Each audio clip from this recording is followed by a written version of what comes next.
Ya, selamat malam.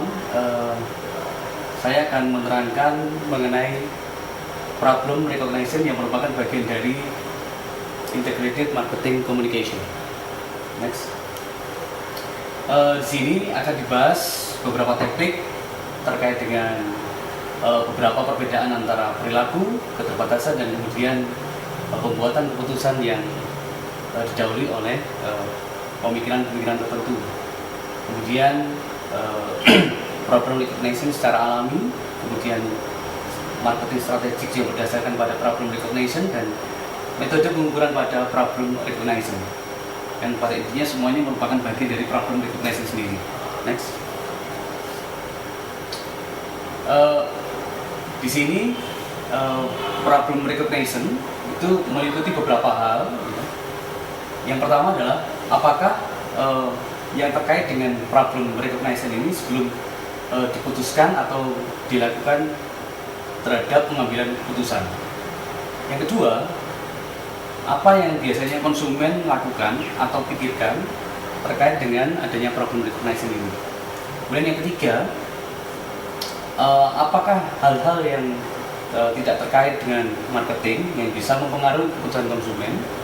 Kemudian yang keempat, apakah beberapa hal yang terkait dengan marketing ini berpengaruh terhadap atau digunakan terhadap pengambilan keputusan terkait dengan problem recognition ini. Kemudian yang kelima adalah bagaimana beberapa hal dari orang-orang yang terlibat dalam perilaku konsumen ini berpikir atau mengambil keputusan selanjutnya. Dan yang terakhir adalah implikasi dari marketing strategi. Kita mulai masuk pada inti materi, yaitu beberapa tipe keputusan konsumen. Yang pertama adalah terkait dengan problem recognition itu sendiri, yaitu bagaimana cara mengelompokkan permasalahan-permasalahan. Kemudian yang kedua adalah terkait dengan keterlibatan dalam pembelian atau purchase involvement. Next.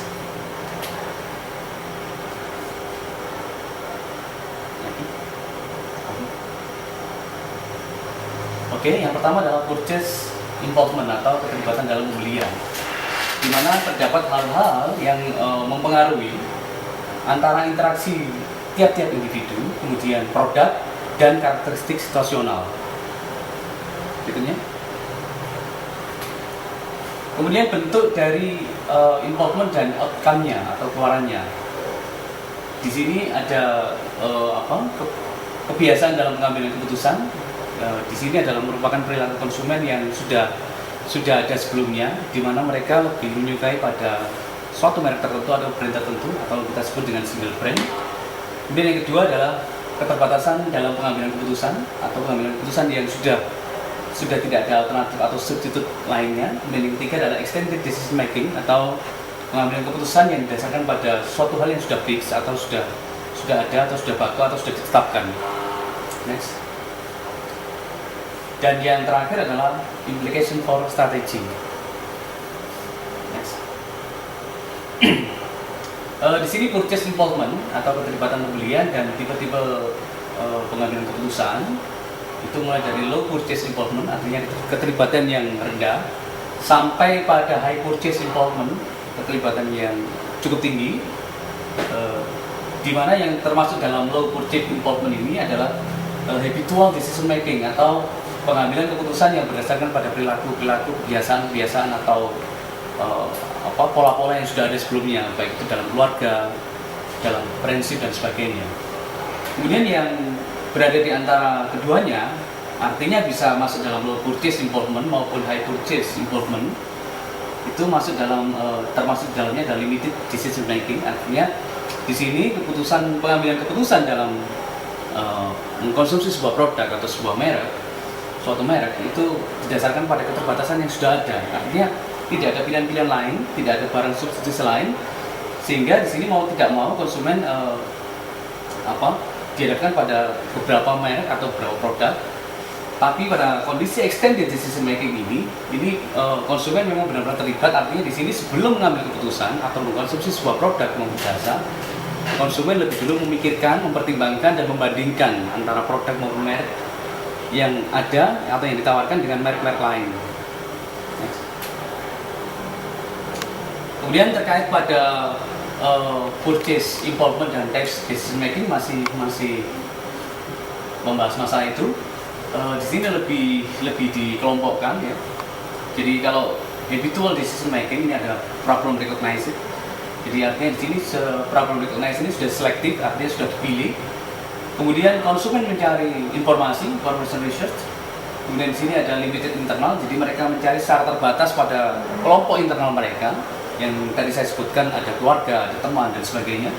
Kemudian ada keputusan pembelian, kemudian ada post purchase. Apakah di sini no dissonance, apakah tidak ada keluhan, ataukah very limited evaluation, artinya memang dia mengevaluasi secara terbatas ya. Jadi sudah tidak ada alternatif lain. Kemudian limited decision making, sini problem recognition-nya berbentuk generik, artinya masih umum. Jadi dia masih mempertimbangkan hal lain. Kemudian dilakukan information search, jadi pencarian informasi, bisa internal, kemudian bisa limited eksternal, bisa mencari dari luar tapi terbatas ya. Jadi tidak begitu luas. Kemudian di sini dilakukan alternatif evaluasi. Jadi ada evaluasi alternatif untuk melihat beberapa atribut yang unggul atau yang ditonjolkan. Kemudian simple decision rules, artinya penggunaan yang menurut mereka itu mudah bagi pengambilan keputusannya. Kemudian view alternatif, beberapa alternatif yang ada. Dari view attributes, simple decision rules dan view alternatif ini akhirnya muncul sebuah keputusan. Di dalam post purchase setelah pembelian pun ada no dissonance dan limited evaluation, sama dengan yang habitual decision making. Sedangkan untuk high purchase involvement yang membutuhkan keterlibatan tinggi dari konsumen, itu extended decision making, problem recognition-nya masih berupa generic. Kemudian information search-nya itu baik berupa internal maupun eksternal sudah luas. Kemudian alternatif evaluation-nya juga mulai kompleks, jadi ada beberapa atribut yang akan dievaluasi, tidak seperti di limited decision making yang hanya beberapa atribut, tapi di sini lebih banyak. Kemudian complex decision rules, jadi dalam mengambil keputusan pertimbangan-pertimbangannya sangat kompleks. Kemudian alternatif pengambilan keputusan ini juga cukup banyak sebelum dilakukan pembelian, sehingga akhirnya dilakukan pembelian. Kemudian setelah pembelian pun dari post purchase ini itu akan muncul keluhan atau akan muncul pertimbangan-pertimbangan apa yang tidak mengenakan. Kemudian akan dilakukan evaluasi yang kompleks ya, jadi istilahnya lebih ribet lagi. Next. Kemudian untuk marketing strategy and types of customer decision, jadi tipe keputusan konsumen. Di sini ada proses untuk recognize problem, yaitu masih berupa problem recognize yang alami. Jadi ada desired state dan actual state. Next. Di sini akan kita pilih. Jadi yang desired consumer lifestyle, the way the customer would like feel. Jadi artinya bahwa gaya hidup konsumen itu akan menentukan pilihan konsumen dalam menyukai atau merasakan sesuatu merek atau produk. Jadi mereka akan memilih produk berdasarkan gaya hidup mereka sendiri. Ya. Dimana di sini juga ada current situation, temporary factors affecting customer. Jadi artinya situasi-situasi tertentu yang sifatnya sementara atau situasi-situasi yang tidak permanen itu juga merupakan faktor-faktor yang akan mempengaruhi konsumen. Di sini ada nature of discrepancy, artinya bahwa di sini konsumen itu akan merasakan hal berbeda pada saat dia menyukai produk, kemudian pada saat dia menerima kenyataan atau kondisi yang sebenarnya.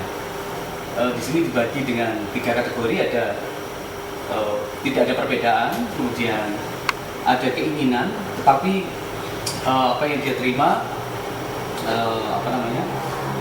berbeda dengan hal yang ada. Kemudian satunya lagi adalah apa yang dia terima tidak sesuai dengan keinginan. Pada saat tidak ada perbedaan ini, terjadi yang namanya kepuasan, sehingga tidak ada reaksi. Tapi pada saat antara keinginan dengan kondisi aktual yang ada ini berbeda atau tidak sama, maka di sini muncul problem. Maka di sini akan ada perlu sebuah inisiasi terhadap keputusan yang sudah diambil.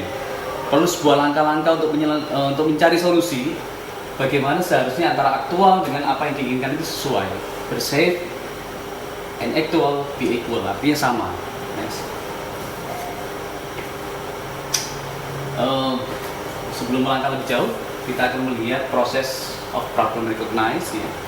Jadi ada tipe permasalahan konsumen. Yang pertama ada active problem, dan yang kedua adalah inactive problem. Active problem itu merupakan problem-problem yang umum ya, yang sudah terpikirkan oleh konsumen, di mana di sini merupakan pemikiran-pemikiran konsumen terhadap permasalahan yang normal di segala situasi atau segala kondisi.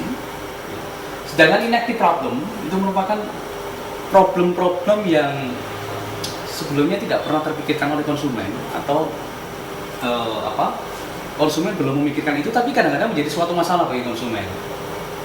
Sebetulnya inactive problem ini merupakan peluang bagi perusahaan, karena perusahaan bisa mengembangkan atau membuat suatu produk baru yang lebih dari pesaing. Karena kalau dalam active problem ini, perusahaan sudah punya database, perusahaan sudah memiliki berbagai informasi mengenai keluhan atau apa-apa yang diinginkan oleh konsumen. Di beberapa jurnal yang ada, inactive problem ini memiliki beberapa keuntungan. Di antaranya adalah yang pertama,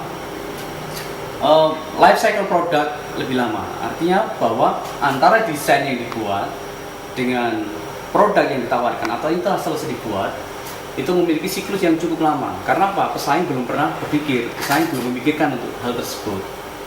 Kemudian yang kedua, produsen akan memiliki yang namanya super normal profit. Artinya pada saat diluncurkan produk itu dan produk itu belum ada pesaing, kemudian konsumen menyukai atau konsumen mengkonsumsi, maka di situ terdapat peluang untuk memperoleh laba lebih banyak, atau dalam kategori blue ocean. Kemudian yang ketiga adanya diversifikasi produk. Biasanya sesuatu yang muncul, produk yang muncul dari inactive problem itu akan memunculkan banyak diferensiasi produk. Akan ada banyak produk turunan. Kemudian yang terakhir, yang keempat, lebih memiliki brand yang kuat, strong branded. Karena produk yang dibuat berdasarkan inactive problem karena tidak punya pesaing, maka masuk dalam advocate set sehingga menjadi awareness set. Jadi mudah diingat konsumen. Contoh bahwa dulu orang berpikir bahwa air minum itu hanya untuk menyegarkan atau untuk pemuas dahaga.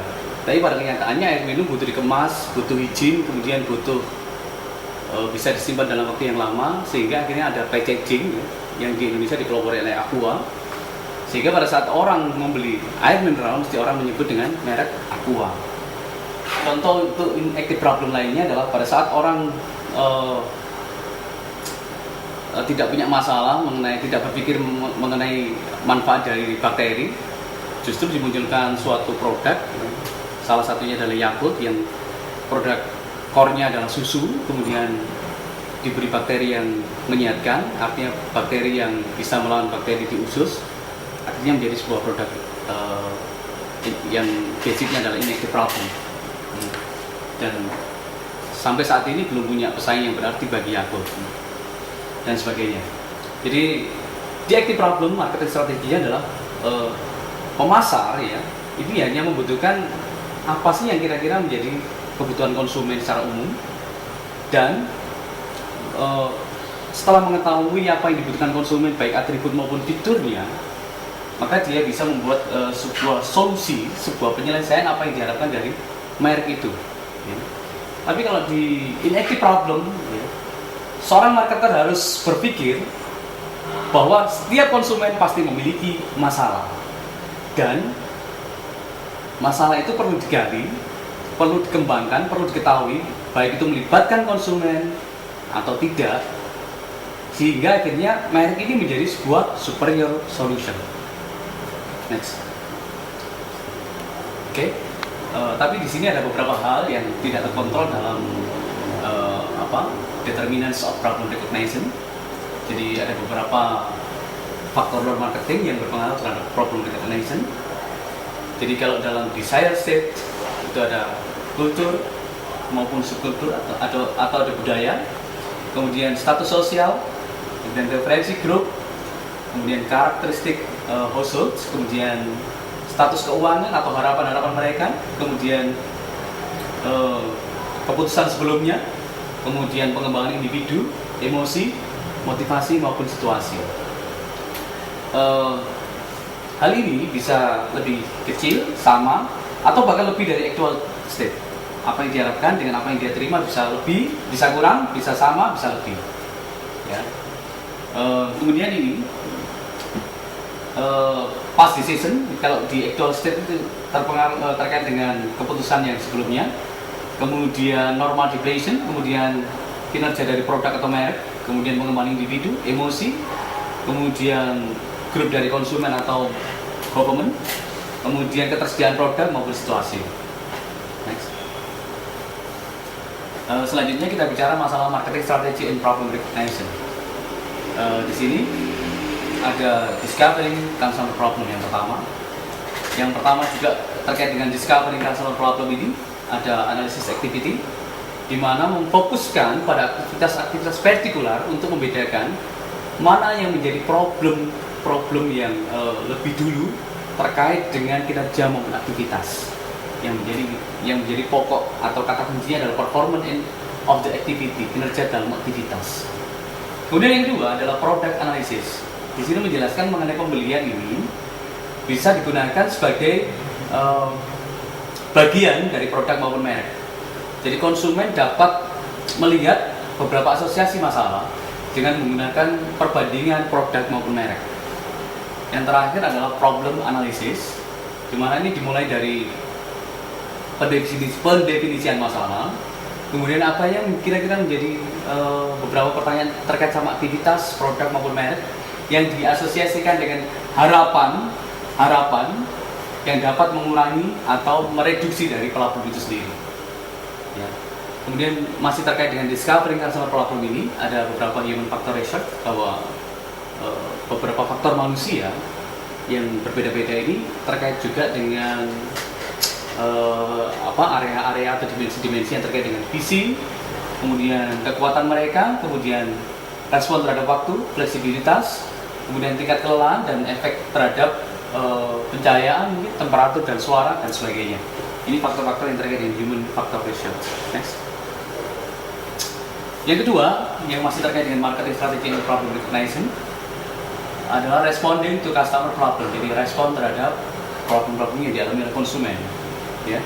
Di mana marketer ini harus bisa mengidentifikasi dari problem-problem konsumen, ya, di mana marketer juga harus mampu mengelola secara terstruktur problem yang ada, kemudian dengan menggunakan marketing mix atau bauran pemasaran bisa menyelesaikan masalah.